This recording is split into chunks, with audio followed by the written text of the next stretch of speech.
Hello everyone, welcome back to doctor site academy. NET SET परीक्षेसाठी भारतातील उच्च शिक्षण संस्था हा घटक महत्त्वाचा आहे. या घटकात आपल्याला संस्थांचे प्रकार, UGC, NAC, NIRF इत्यादीबद्दल माहिती विचारली जाते. या व्हिडिओत आपण ते सर्व संक्षेपात शिकणार आहोत. तेव्हा सुरुवात करूया. उच्च शिक्षण संस्थांचे प्रकार. यामध्ये पहिला प्रकार येतो तो म्हणजे सेंट्रल युनिव्हर्सिटीज किंवा केंद्रीय विद्यापीठे, उदाहरणार्थ दिल्ली विद्यापीठ, JNU.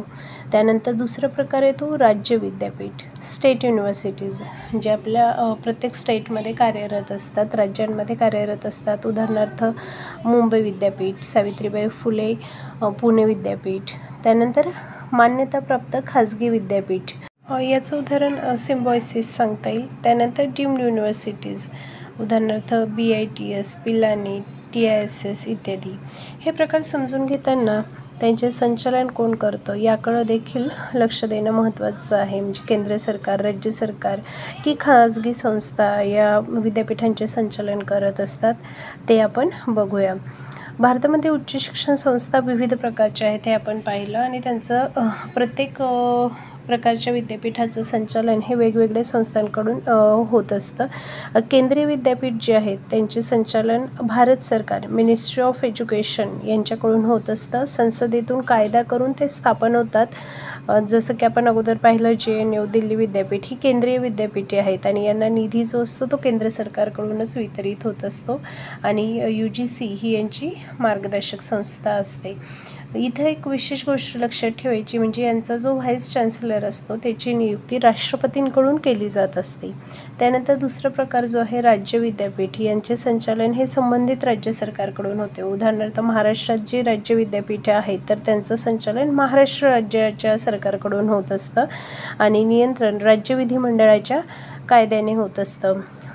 तर आपण याची उदाहरणं पाहिलीच. उदाहरणार्थ पुणे विद्यापीठ, मुंबई विद्यापीठ आणि यांना जो निधी असतो हा राज्य सरकार व UGC या दोहोंकडून मिळत असतो आणि राज्य उच्च शिक्षण परिषद आणि UGC या विद्यापीठांना मार्गदर्शन करत असतात आणि यांचे जे चान्सलर असतात, कुलगुरू असतात, तर त्यांचे नियुक्ती जी असते ती राज्यपाल यांच्याकडून होत असते. त्यानंतर तिसरा प्रकार जो आपण पाहिला तो डीम्ड टू बी युनिव्हर्सिटीज, यांचे संचालन हे स्वायत्त संस्थेकडून होत असते, परंतु त्यांना UGCची मान्यता असणं आवश्यक असतं. नियंत्रण मात्र त्या संस्थेकडून होत नाही, तर यांचे नियंत्रण UGCकडूनच होत असते. UGC ॲक्ट 1956च्या सेक्शन 3 च्या अंडर यांचे नियंत्रण होत असते. यांना जो निधी वितरित केला जातो तो खाजगी संस्थेकडून, तसंच काही प्रमाणात केंद्र आणि राज्य प्रकल्पातून देखील यांना अनुदान मिळत असतं. शैक्षणिक उत्कृष्टतेसाठी दिली जाणारी ही मान्यता असते, परंतु युनिव्हर्सिटी हा शब्द त्यांना वापरता येत नाही. त्याच्यानंतर खाजगी विद्यापीठे असतात. यांचे संचालन खाजगी संस्था किंवा ट्रस्ट यांच्याकडून होत असते आणि राज्य सरकारच्या कायद्याने UGCकडून त्यांना मान्यता प्राप्त होत असते, परंतु तशी नोंदणी त्यांनी अगोदर करणं आवश्यक असते. उदाहरणार्थ अमिटी युनिव्हर्सिटी किंवा सिम्बायोसिस ही याची उदाहरणे आहेत. यांना संपूर्ण जे निधी यांना जो संपूर्ण खर्च लागतो तर यासाठी कोणताही निधी त्यांना राज्य किंवा केंद्र सरकारकडून वितरित केला जात नाही, तर पूर्णतः त्यांनी सेल्फ फायनान्स्ड असावं लागतं. स्वतःच्या निधीतूनच त्यांना त्यांची विद्यापीठं चालवावी लागतात. ही विद्यापीठं UGCकडे नोंदणी केल्याशिवाय पदवी देऊ शकत नाहीत. उच्च शिक्षण संस्थांमधील केंद्रीय विद्यापीठे, राज्य विद्यापीठे, डीम्ड युनिव्हर्सिटीज आणि खाजगी विद्यापीठे याविषयी आपण जाणून घेतलं. यावर साधारण नेट सेट परीक्षेमध्ये केंद्रीय विद्यापीठांचे संचालन कोण करते किंवा UGC अंतर्गत मान्यता कोणत्या विद्यापीठांना लागू होते, राज्यपाल कोणत्या विद्यापीठांचे कुलगुरू निवडतात यासारखे प्रश्न येत असतात, विचारले जाऊ शकतात. आता उच्च शिक्षणातील नियामक संस्थांविषयी बघूया. पहिला आहे UGC म्हणजेच युनिव्हर्सिटी ग्रँट्स कमिशन, विद्यापीठ अनुदान आयोग. ही संस्था भारतातील उच्च शिक्षण संस्थांचे नियमन, समन्वय आणि विकास करण्यासाठी जबाबदार आहे. UGCची स्थापना 1953मध्ये तत्कालीन शिक्षण मंत्री मौलाना अबुल कलाम आझाद यांनी केली. यातला 1956च्या कायद्याने कायदेशीर अधिष्ठान प्राप्त झाले. याचं मुख्यालय नवी दिल्ली इथं आहे आणि भारतातील सर्व विद्यापीठे व उच्च शिक्षण संस्था मेडिकल आणि तांत्रिक शिक्षण वगळता याच्या अधिकार क्षेत्रात येतात. UGCचं मुख्य कार्य विद्यापीठांना मान्यता देणे हे आहे. कोणतीही संस्था विद्यापीठ म्हणून कार्य करू शकत नाही जोपर्यंत UGCची मान्यता नसते, अगदी खाजगी विद्यापीठे किंवा डीम्ड टू बी युनिव्हर्सिटीज असल्या तरी देखील. केंद्रीय विद्यापीठे, काही राज्य विद्यापीठे आणि अनुसंधान प्रकल्पांसाठी आर्थिक सहाय्य करण्याचे कार्य देखील UGC करते. NAAC व इतर संस्थांच्या मदतीने शिक्षणाची गुणवत्ता मोजण्याचं, गुणवत्ता नियंत्रणाचं व निरीक्षणाचं कार्य देखील UGC करते. मानव संसाधन विकास मंत्रालयाला सल्ला देणे, ऑनलाईन शिक्षणासाठी मार्गदर्शक तत्त्वे जाहीर करणे, तसंच आपली जी नेट परीक्षा होत असते त्या परीक्षेचं आयोजन करणं हे देखील UGC करत असते. नेट परीक्षेचे आयोजन पूर्वी UGC नेट असे होते, सध्या ही परीक्षा NTA म्हणजेच नॅशनल टेस्टिंग एजन्सी घेते, परंतु UGCच्या अंडरच हे होत असते.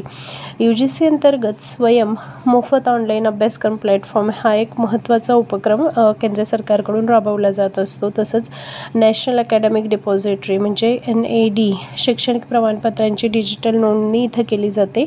हे देखील UGCच्या अंडर येणारा एक महत्त्वाचा उपक्रम आहे. त्याचप्रमाणे शोधगंगा, EPG पाठशाला, तसंच CUET म्हणजेच केंद्रीय विद्यापीठ प्रवेशासाठी UG आणि PGसाठी उपयुक्त असलेला हा उपक्रम आहे. आता UGC संदर्भात परीक्षेत विचारले जाणारे किंवा विचारले गेलेले काही प्रश्न आपण बघूया. UGC कायद्यानुसार कोणत्या कलमानुसार मान्यता दिली जाते? तर याचं उत्तर आहे UGC ॲक्ट 1956 सेक्शन 2F आणि 12B. UGCचे मुख्यालय कोठे आहे? तर याचं उत्तर आहे नवी दिल्ली. UGCचे पहिले अध्यक्ष कोण होते? Doctor CD Deshmukh. NAAC ही संस्था कोणाच्या अधिपत्याखाली येते? तर ही संस्था येते UGCच्या अधिपत्याखाली आणि NAACचे मुख्यालय बँगलोर येथे आहे. UGCचे मुख्यालय नवी दिल्ली येथे. स्वयं ही कोणत्या संस्थेच्या अंतर्गत आहे? UGC आणि MHRD म्हणजेच आताचं MOE. UGCचे जे स्ट्रक्चर आहे, रचना आहे, त्यामध्ये अध्यक्ष, उपाध्यक्ष आणि सदस्य यांचा समावेश होतो. सदस्यांमध्ये एक शिक्षणतज्ज्ञ, प्रशासकीय अधिकारी, नियोजन आयोग सदस्य इत्यादींचा समावेश यात होत असतो. आता दुसरी नियामक संस्था आपण बघूया. AICTE म्हणजेच all India council for technical education भारतातील तांत्रिक शिक्षणासाठी केंद्रीय नियामक संस्था आहे. AICTEची स्थापना 1945 साली सल्लागार संस्था म्हणून करण्यात आली आणि 1987 साली AICTE ॲक्ट 1987 नुसार याला कायदेशीर मान्यता प्राप्त झाली. नवी दिल्ली येथे या संस्थेचे मुख्यालय असून भारतातील संपूर्ण तांत्रिक व व्यावसायिक शिक्षण संस्था हे याचे अधिकारक्षेत्र येते. AICTEचं सर्वात महत्त्वाचं कार्य जे आहे ते म्हणजे तांत्रिक शिक्षण संस्थांना मान्यता देणे. Engineering, management, pharmacy, architecture, MCA इत्यादी अभ्यासक्रमांसाठीच्या या संस्था असतात. संस्थांच्या स्थापनेची परवानगी देणे आणि निरीक्षण करणे, नवीन अभ्यासक्रम व सुधारणा मंजूर करणे, तांत्रिक शिक्षकांचे प्रशिक्षण आणि कार्यशाळा व संशोधनाला प्रोत्साहन देणे, ऑनलाईन लर्निंग, AICTE MOOCs आणि स्वयं यासाठी देखील UGCच्या सोबतच कार्य करत असते. स्कॉलरशिप्स, इंटर्नशिप, स्टार्टअप प्रोत्साहन योजनांचा वापर करणे किंवा करण्यास प्रोत्साहित करणे हे देखील AICTEचे कार्य आहे. AICTE आणि UGCमधला सगळ्यात महत्त्वाचा फरक जो आहे तो म्हणजे शिक्षण प्रकारातला आहे. तांत्रिक व व्यावसायिक शिक्षण हे AICTEच्या अधिकार क्षेत्रात येतं, तर सर्वसामान्य आणि उच्च शिक्षण हे UGCच्या अंडर येतं. UGCची स्थापना UGC ॲक्ट 1956च्या अंतर्गत करण्यात आली आहे, तर AICTE ॲक्ट 1987 याच्या अंतर्गत करण्यात आलेली आहे आणि दोघांचंही नियंत्रण भारत सरकारच्या MOE म्हणजेच मिनिस्ट्री ऑफ एज्युकेशनच्या अंतर्गत केले जात असते. AICTEचा प्रगती स्कॉलरशिप, सक्षम स्कॉलरशिप, NEAT नीट, तसंच अटल अकॅडमी आणि इंटर्नशिप पोर्टल ह्या महत्त्वाचे उपक्रम आहेत. यातील अटल अकॅडमी शिक्षकांसाठी प्रशिक्षण कार्यशाळा म्हणून कार्य करत असते, तर इंटर्नशिप पोर्टल हे विद्यार्थ्यांसाठी मोफत इंटर्नशिप्स देत असते. NEAT नीट जी आहे ती AI आधारित ॲडॅप्टिव्ह लर्निंग प्लॅटफॉर्म आहे. आणि सक्षम स्कॉलरशिप दिव्यांग विद्यार्थ्यांसाठी असते, तर प्रगती स्कॉलरशिप मुलींसाठी तांत्रिक शिक्षण सुलभ करण्यासाठी म्हणून दिले जाते. आता AICTEवर आपल्या नेट सेटच्या परीक्षेत विचारले जाणारे काही संभाव्य प्रश्न आपण बघू. AICTEची स्थापना कोणत्या वर्षी झाली? तर याचं उत्तर आहे 1945 साली आणि कायदेशीर मान्यता जी मिळाली ते 1987 साली. परंतु स्थापना कोणत्या वर्षी झाली? तर 1945 साली. AICTEचा कायदा कोणता आहे? तर AICTE ॲक्ट 1987. AICTE कोणत्या शिक्षण क्षेत्रासाठी जबाबदार आहे? तर तांत्रिक आणि व्यावसायिक शिक्षण.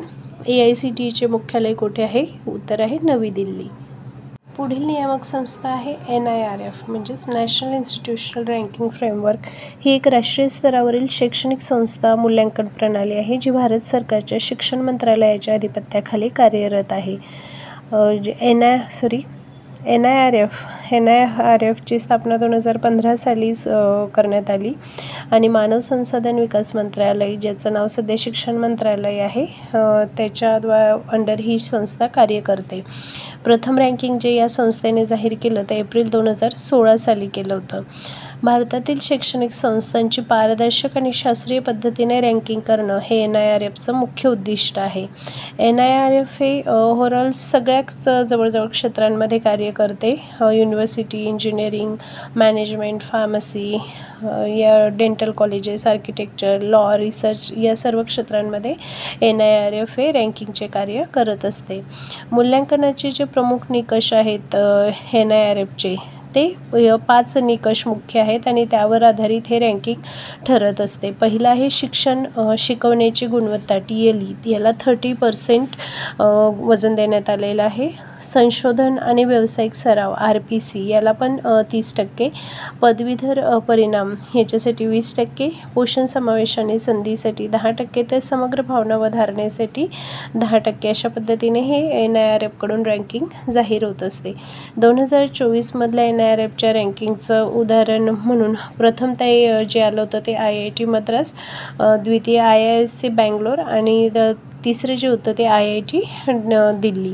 नेटसेटमध्ये याविषयी विचारले जाणारे प्रश्नांचं स्वरूप साधारण याप्रमाणे असतं. NIRFची स्थापना कधी झाली? तर ही 2015 साली. NIRF कोणत्या मंत्रालयाच्या अधिपत्याखाली कार्य करते? तर मिनिस्ट्री ऑफ एज्युकेशन. NIRFमध्ये किती प्रमुख मूल्यांकन निकष आहेत? तर एकूण 5 निकष आपण आत्ताच पाहिले. NIRFचा मुख्य उद्देश शैक्षणिक संस्थांची रँकिंग करणे. त्याच्यानंतर तुमच्या कॉलेजची किंवा विद्यापीठांची देशातले रँक किती आहेत हे कसे ठरते? भारतातील शैक्षणिक संस्थांची गुणवत्ता, संशोधन, यश आणि संधी यावर आधारित रँकिंग करणारी प्रणाली म्हणजे NIRF होय. त्याच्यानंतर पुढची जी नियामक संस्था आहे त्याविषयी आपण बघूया आणि ही संस्था आहे NCTE म्हणजेच national council for teacher education, राष्ट्रीय शिक्षण परिषद. NCTE ही भारत सरकारची एक वैधानिक संस्था आहे जी देशभरातील शिक्षक प्रशिक्षण संस्था BEd, MEd, DEd यांना मान्यता देण्याचं कार्य करत असते. तर या संस्थेची जी स्थापना आहे ती 1995 साली NCTE ॲक्ट 1993 यानुसार करण्यात आली. मुख्यालय नवी दिल्ली येथे आहे आणि NCTE ॲक्ट 1993 यानुसार याचे कार्य चालते. जुलै 1995 पासून ही संस्था कार्यरत झाली. शिक्षक शिक्षणात गुणवत्ता राखणे, शिक्षक प्रशिक्षण संस्थांना मान्यता देणे, कोर्स व अभ्यासक्रम नियम ठरवणे, निरीक्षण व मूल्यांकन करणे ही या संस्थेची उद्दिष्टे आहेत. या संस्थेचं महत्त्वाचं कार्य म्हणजे शिक्षक प्रशिक्षण संस्थांना मान्यता ही संस्था देते, मान्यताप्राप्त संस्थांची यादी ठेवते, शिक्षण प्रशिक्षणात संशोधनाला प्रोत्साहन देते, कोर्स आणि इंटर्नशिप धोरणे ठरवते, प्रवेश प्रक्रिया, परीक्षा, इन्फ्रास्ट्रक्चरचे निकष इत्यादी ठरवत असते. यावर आधारित प्रश्न बघूया काही. NCTEची स्थापना कधी झाली? तर 1995 साली. NCTE कोणत्या कायद्याअंतर्गत स्थापन झाली? NCTE act 1993. मुख्यालय नवी दिल्ली येथे. BEd आणि MEdला मान्यता कोण देतं? तर NCTE ही संस्था BEd आणि MEdसाठी मान्यता देत असते. येथे नियामक संस्थांमध्ये नॅकचे कार्य देखील विशेष महत्त्वाचे आहे, परंतु यावर आधारित एक व्हिडिओ आपण यापूर्वी बनवलेला आहे. मी कमेंट्समध्ये त्याची लिंक टाकेल, आपण तो व्हिडिओ देखील बघू शकता. त्यानंतर एक नवीन संकल्पना याच्यात उच्च शिक्षण संस्थांमध्ये ॲड केलीच पाहिजे, ती म्हणजे डिजिटल युनिव्हर्सिटी. डिजिटल युनिव्हर्सिटी संकल्पना आहे जिथं उच्च शिक्षण पूर्णतः ऑनलाईन स्वरूपात दिलं जातं, म्हणजे शारीरिक उपस्थितीशिवाय विद्यार्थ्यांना शिक्षण मिळवता येतं. ही संकल्पना भारतात आणि जगभरात वेगाने विकसित होत आहे. डिजिटल युनिव्हर्सिटी म्हणजे एक ऑनलाईन शिक्षण व्यासपीठ जिथे विविध पाठ्यक्रम, degree, diploma, certificate courses online दिले जातील. विद्यार्थ्यांना कुठूनही कधीही शिक्षण घेण्याची मुभा यात असते. Video lectures, e books, test, assignments यांचा याच्यात उपयोग होतो. भारत सरकारची डिजिटल युनिव्हर्सिटी योजना 2022 भारत सरकारने घोषित केलेली आहे. याच्यात नॅशनल डिजिटल युनिव्हर्सिटीची स्थापना केली जाईल. UGC, AICTE, NTA यांसारख्या संस्थांशी समन्वय साधून अभ्यासक्रम राबवले जातील. IIT, IIM, central universities, IGNOU यांसारख्या संस्था यात भाग घेतील. आणि डिजिटल युनिव्हर्सिटीमध्ये शिक्षणाची भाषा मराठी, हिंदी, इंग्रजी अशा वेगवेगळ्या भाषांमध्ये विद्यार्थ्यांना शिक्षण घेता येईल. डिजिटल युनिव्हर्सिटीचे फायदे म्हणजे सुलभ प्रवेश, कमी खर्च, व्यवसाय करतानाही शिक्षण, स्किल बेस्ड कोर्सेस, AI आणि डेटाबेस प्रगतीचं विश्लेषण करता येईल. परंतु इंटरनेट सुविधा आणि उपकरणांची उपलब्धता हे डिजिटल युनिव्हर्सिटीसमोरचं सर्वात मोठं आव्हान आहे. स्वयं प्लॅटफॉर्म, NPTEL तसंच कोर्सेरा, EDX, Udemy यांसारख्या आंतरराष्ट्रीय डिजिटल प्लॅटफॉर्मचा देखील यांसोबत समन्वय साधला जाणार आहे. आजच्या व्हिडिओमध्ये भारतातील उच्च शिक्षण संस्थांविषयीची संपूर्ण माहिती आपण घेतलेली आहे. व्हिडिओ आवडला असेल, उपयुक्त वाटला असेल तर नक्कीच लाईक करा आणि ज्यांना आवश्यकता आहे अशांपर्यंत शेअर करा.